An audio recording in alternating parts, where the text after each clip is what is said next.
It's Vanessa from Heroes and Villains again. Wanted to do another HeroClix tutorial. It's been a while. We've had a lot on our plates lately, so but I figured it was about time that we do the next video. Today I'm gonna go over quite a bit with you, but it's gonna all be under the speed category. So what I'm gonna do is I'm gonna go over the different speed abilities with you today. So we're gonna kind of just go down the line here on the powers and ability card.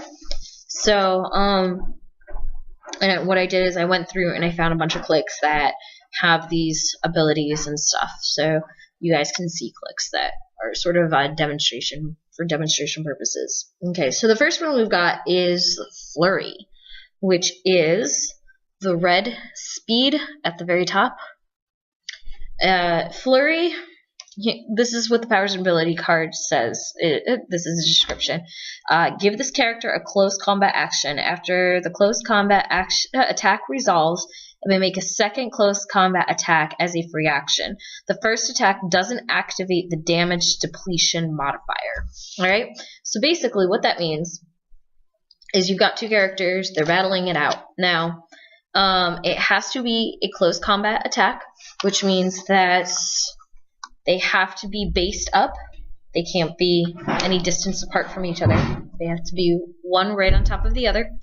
And so Wolverine has this Flurry ability. That basically means that he can make a close combat attack. You roll, and I just rolled a 3. Technically misses, but that doesn't matter because as a free action, he gets to try and make a second close combat attack. That's an 8. More than likely that's a hit. Yeah, that's because he's got a strength of 11. So 11 and 8 is 19. And if he was going against Steve Rogers here, he's got a defense of 17. So unless Steve Rogers has special abilities, defense abilities that keeps him from being able to take the damage or something like that, that's pretty much how that would resolve. So, and as I said, for every non-free action, you're supposed to take 1 action token to represent that he made a move. So he would take 1 action token in this instance because of the fact that the first attack was his non-free action, the second attack was a free action. So it can be a really, really cool ability to have to be able to make multiple attacks like that. The downfall is you do have to be in close combat. You can't be in a ranged combat attack in order for you to use that ability. So that's Flurry. Simple enough. So next we have Leap Climb, which is indicated by that orange symbol for the speed ability. Again, we're just looking at speeds today. So that's the foot or the wing or the dolphin. So for speed, like I said, we have Leap Climb on my Thor Spider-Man here. Leap Climb. Give this character a move action and move it up to its speed value. During this movement, this character adds 2 to its D roll when breaking away and can use, and then it's got all these nifty symbols that when you look them up, basically it means that he can ignore elevated terrain, hindering terrain, look them up real quick. It's elevated terrain, hindering terrain, ignores outdoor blocking terrain, and may move through squares adjacent to or occupied by opposing characters, but still needs to break away normally. Then it says, it continues on to say, when you give this character a close combat action, it may target a character regardless of the target's elevation. So, it's a mouthful, but essentially it means that this character can ignore water terrains, hindering terrains, elevated terrains, so all of the different terrain levels. It also means that this character can move through squares adjacent to occupied opposing characters, because if you remember correctly in an earlier video, I had said that if he was coming up on an opposing character, he had to stop right next to that character and be within combat of that character.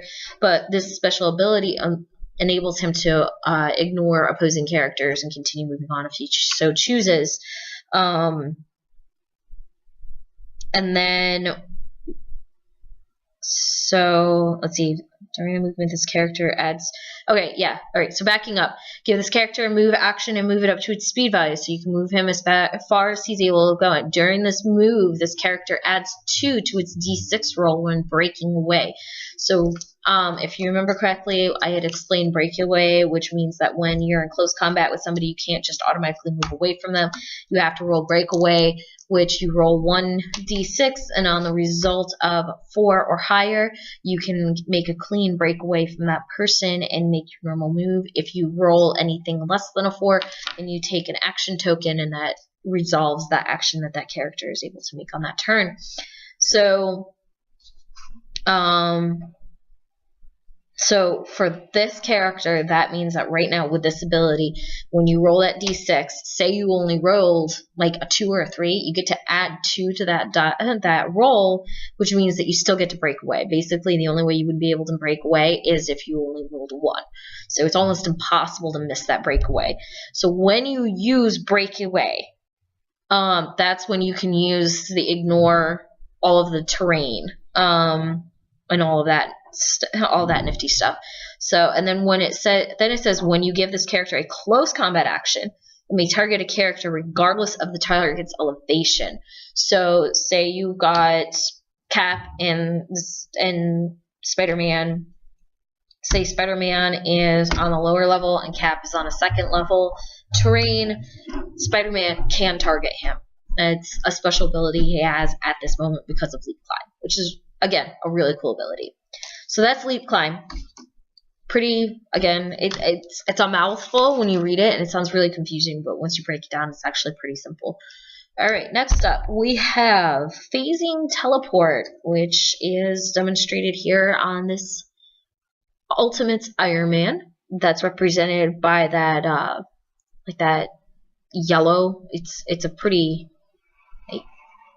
bright yellow color. Actually, sorry, no, that's the wrong one. Here, it's Supernova has it. Phasing Teleporting. It's like a neon yellow. Phasing Teleport.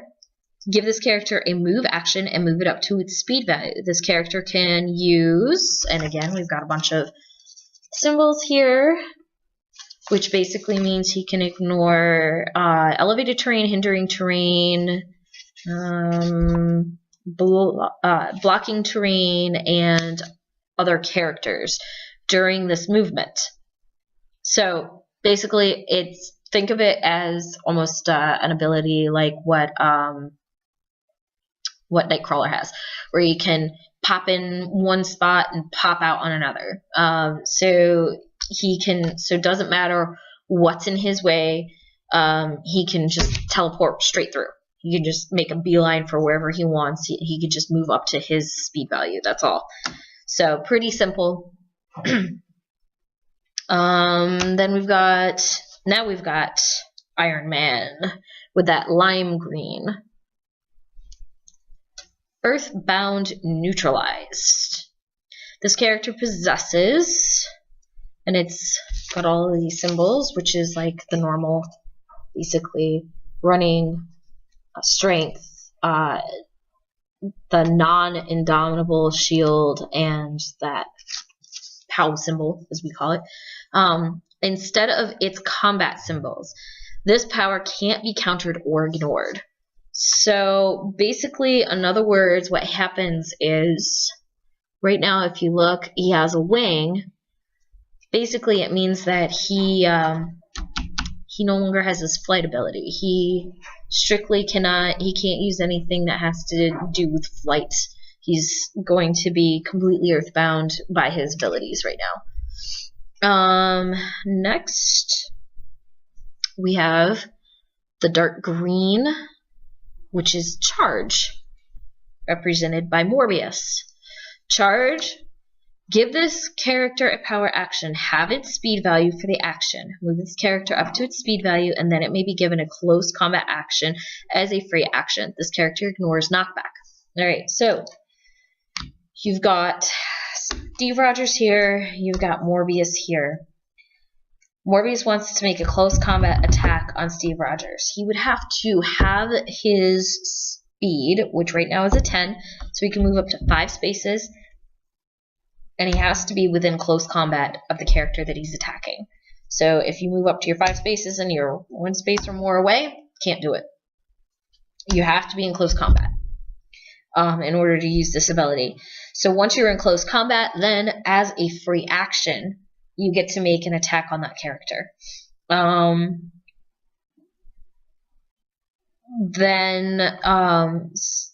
While this character has the charge ability, if somebody attacks you and they create knockback on your character, that character gets to ignore it because of having the charge ability. So again, another really cool ability to have. Just remember, you always have to have your speed, and you always have to be in close combat when you're using the charge ability, and that character gets to ignore knockback. Alright, next we have Mind Control, which is represented by the light blue. Alright, and I'm using Dr. Demonicus for this. So Mind Control. Give this character a close or ranged combat action. Minimum range value 4. That deals no damage. A successfully hit target becomes friendly to your force. Each target hit may be assigned 1 action as a free action, immediately after which the target becomes an opposing character again. Deal this character 1 unavoidable damage if the successfully hit target's combined point value is 150 points or more. Okay, so with this, again, it's a mouthful, and it takes a second to really process the whole thing, but it's pretty simple, really. So you've got Dr. Demonicus, you've got Steve Rogers, and let's throw Morbius into this. Alright, so let's say that Dr. Demonicus decides to target Steve Rogers, okay? He rolls, he hits. Now, what this does is he gives him mind control. Instead of doing damage to Steve Rogers, what it does is it makes Steve Rogers almost switch teams momentarily. So then what Steve Rogers does is attacks a friendly character to him. I'm just double checking to make sure that didn't say PD after becomes an opposing character again. Deal this character.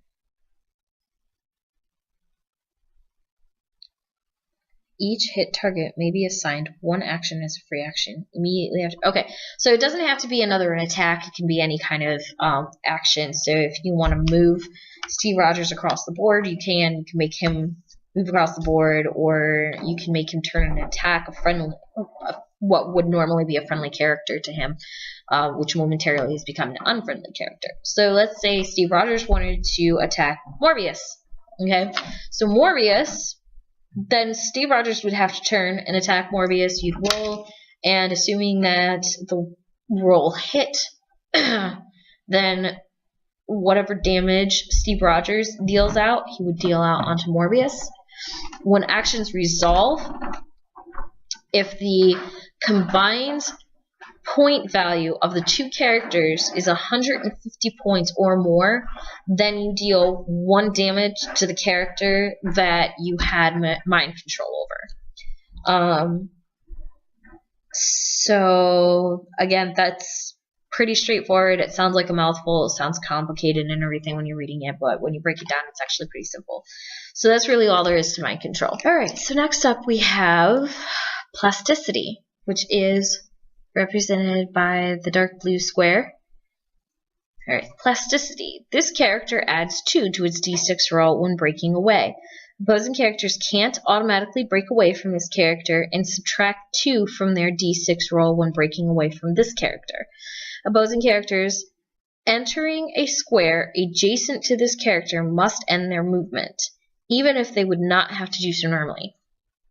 Alright, so with plasticity, this means that when this character is in close combat with another character and he wants to break away, so he gets to add 2 to his d6 roll. So again, it's kind of like the one that we talked about earlier, where if you roll your die, the only way you could possibly miss is if you only rolled a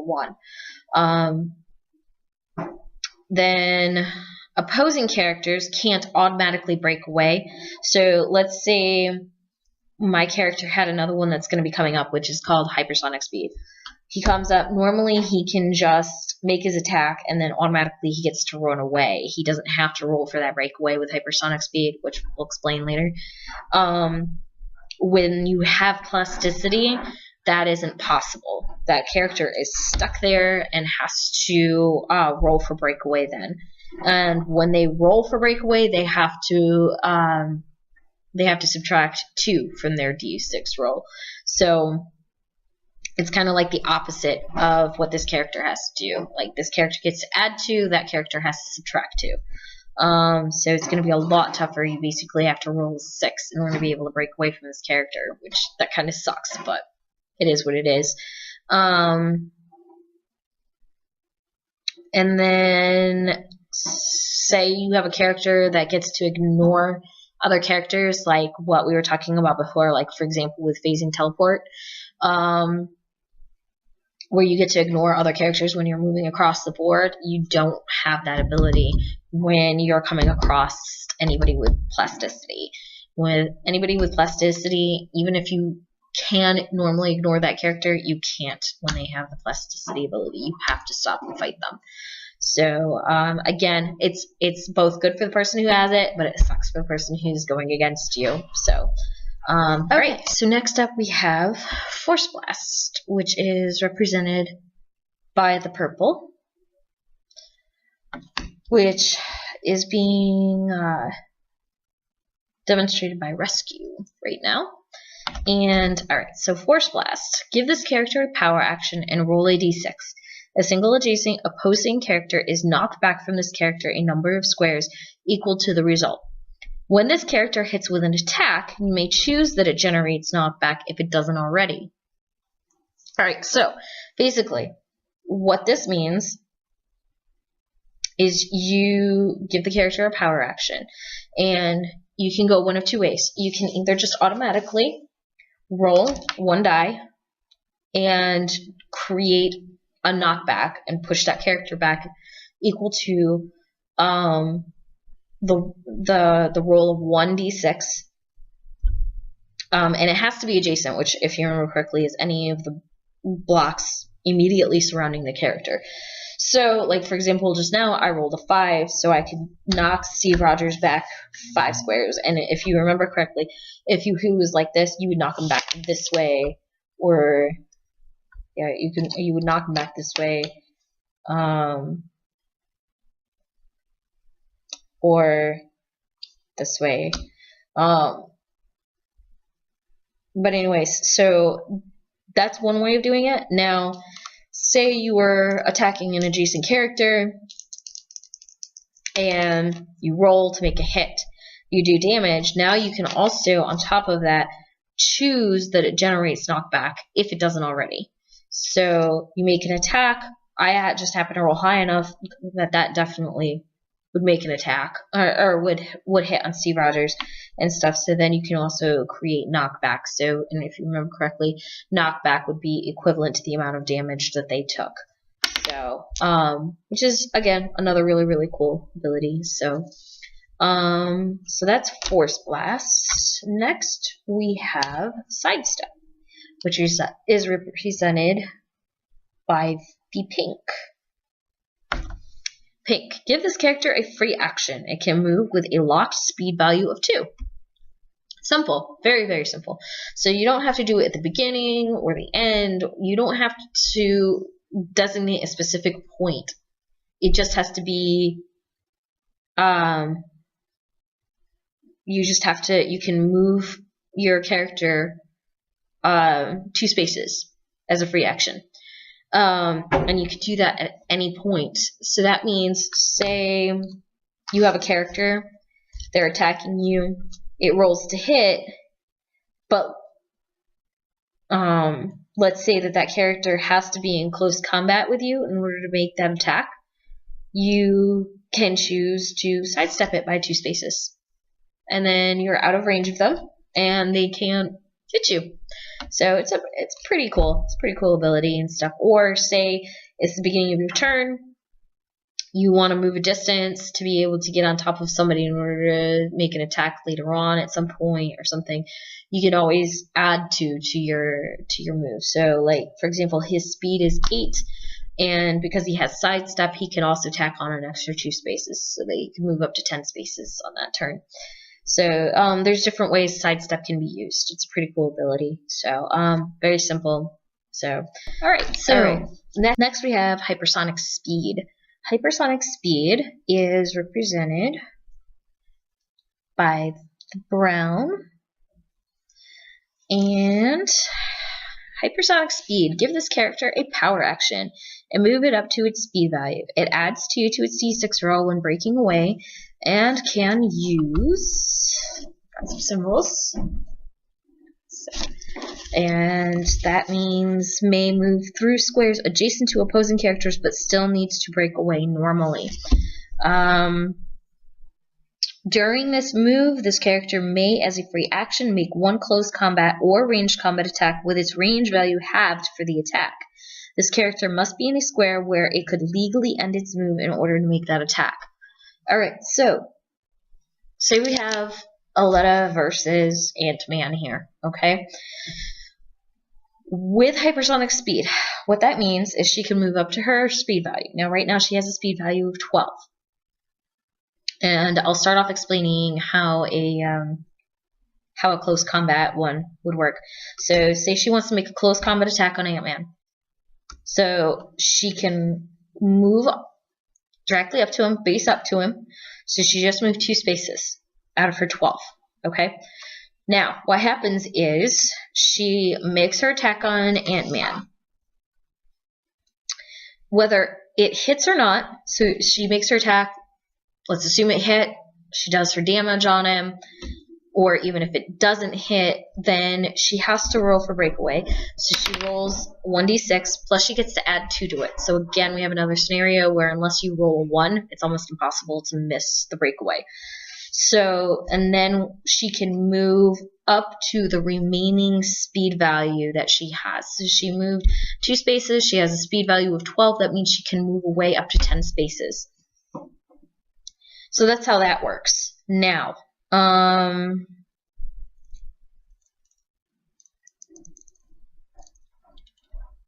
when she's making a ranged combat attack, let's say she didn't do a close combat attack.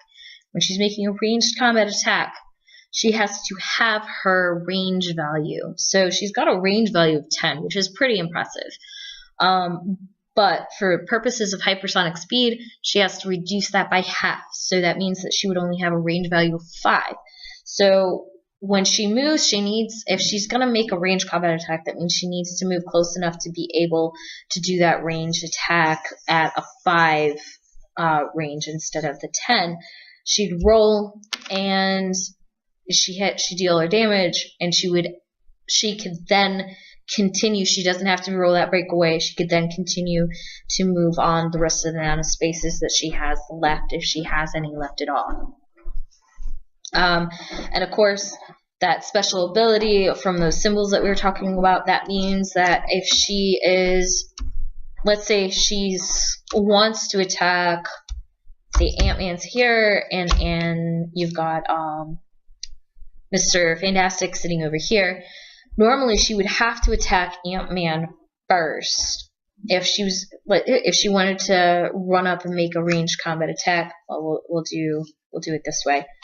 That makes more sense for what I'm explaining. Normally, she would have to stop at Ant-Man first, but she has the ability of ignoring opposing characters. She can't ignore friendly characters, but she can ignore opposing characters. So she can basically go essentially around that character and not have to stop and do battle with that character first. She can go directly towards the character she wants to actually be in combat with. But that doesn't mean that she doesn't have to still do breakaway like she normally would against that other character. And then the last part of it is this character must be in a square where it can legally end its move in order to make the attack. So in other words, with the thought of, oh, well, you know, she's not going to stay where she's at anyway, so I can stop in a square that has like the brown squares or something along that line, where it's technically not a square that she could legally end her move in. So if it's an immovable object or something like that, she can't land there with the thought of, well, I'm going to just break away anyway and take off in the opposite direction. Because, for example, if you remember correctly with Mr. Fantastic, like, she doesn't automatically have the ability of breakaway. So, so there are different things at play there. So that's pretty much Hypersonics. Then we have Stealth, which is demonstrated by my Ant-Man. It's the black symbol. So, Stealth, when it is not your turn, hindered lines of fire drawn to this character are blocked. Pretty basic statement. So, in other words, you have your hindering terrain of your green lines and things like that, or you have your walls. But let's say you're standing behind, say you have Stealth and you're standing behind or on hindering terrain. Unless that character is standing right next to you, they cannot see you. They cannot draw a line of fire to you, unless they have some ability that gets to ignore Stealth, which I don't think there is an ability for that, to be honest. So yeah, so it's a pretty, again, it can be a very powerful ability, because if you want to hold somebody back for a while and make them make a last minute attack, things like that, there's very strategic ways of using Stealth. So pretty simple, basic. Right. Next we have Running Shot, which means that Captain America, Steve Rogers, is finally up. That's represented by that silver gray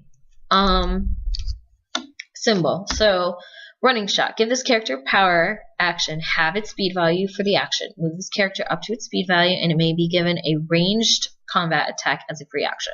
So think of it as charge, except instead of having to make a close combat, you have to make a ranged combat. So same thing as charge. So you've got half your speed. His speed is a 9. Remember, you always round up in HeroClix. So that would make it a movement of 5. You can move him up to 5 spaces, and he has to be at least 1 block or more away in order to be considered a ranged combat attack. He cannot be based up with him, because if he is, then that's considered a close combat attack, and that makes this move illegal. So you make a ranged combat attack, and as a free action, you get to roll and try to make a hit on whoever you're opposing. And if it hits, you deal the damage. If not, then your turn ends. So, alright, so that is your speed abilities. Now, there's also obviously special powers, and those are listed on your cards, and usually it can be a combination of your different speed abilities. Like, there's ones where you can use flurry and running shot and things like that. So, or not running shot, sorry, charge. Like charge and flurry. And what that means is you don't have to choose one or the other. You get to actually use both. So you would use, like, for example, your charge. You'd run the distance you're allowed to run, make a ranged combat attack, and then as a free action, you could then charge the person, and again, as a free action, make a close combat attack on them. So different ways of doing that. So when it comes to special abilities, it's just basically a breakdown and a combination or special twists on all of these rules, which it would tell you on your card what those various rules are and things like that. So, but that is your speed abilities. So again, if you have any questions, if I wasn't very clear on something, please feel free to let me know. I'm more than willing to go back and kind of go over some things in more detail, or try and verify any confusion over some of the rules for you guys. So, alright, that's it for today. So, hope you guys are having a great day. It's kind of a rainy, nasty day out, so hopefully it starts looking better soon. So, alright, have a great one, you guys.